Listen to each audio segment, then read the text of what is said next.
2026 FIFA বিশ্বকাপের ঝাঁকঝমকপূর্ণ ফাইনালে যেন এক নতুন ইতিহাসের সাক্ষী হল পুরো বিশ্ব। গ্রিনফিল্ডের উন্মাদনার সঙ্গে সুরের মূর্ছনা মিশে গিয়ে আয়োজিত হল বিশ্বকাপের ঐতিহাসিক হাফ টাইম শো। সেখানে ছিল শাকিরার উষ্ণতা, ম্যাডোনার গর্জন কিংবা জাস্টিন বিবারের ম্যাজিক। কিন্তু আসল ঝড় তুললেন দক্ষিণ কোরিয়ার কে-পপ সেন্সেশন বিটিএস তারকা পার্ক জিমিন।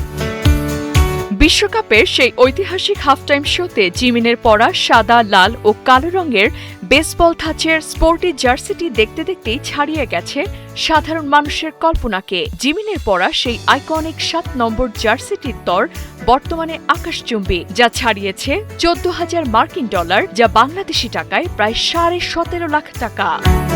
সবচেয়ে চমকপ্রদ বিষয় হল বিশ্বকাপ জয়ী তারকা আর্জেন্টিনার ফুটবল ঈশ্বর লিওনেল মেসির অটোগ্রাফ দেওয়া জার্সির দামও জিমিনের স্টেজ কস্টিউমের কাছে যেন ফিকে পড়ে গেছে।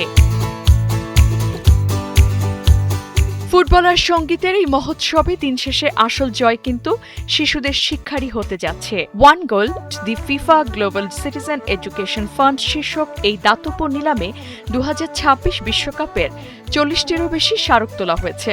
নিলামের সবচেয়ে মূল্যবান স্মারকের তালিকায় যৌথভাবে দ্বিতীয় লিওনেল মেসির জার্সি ও হাফ টাইম শোতেই পারফর্ম করা পপ তারকা ম্যাডোনার ব্যবহৃত গ্লাভস, যার দাম প্রায় $6,000, যা বাংলাদেশি টাকায় প্রায় 7,41,000 টাকা।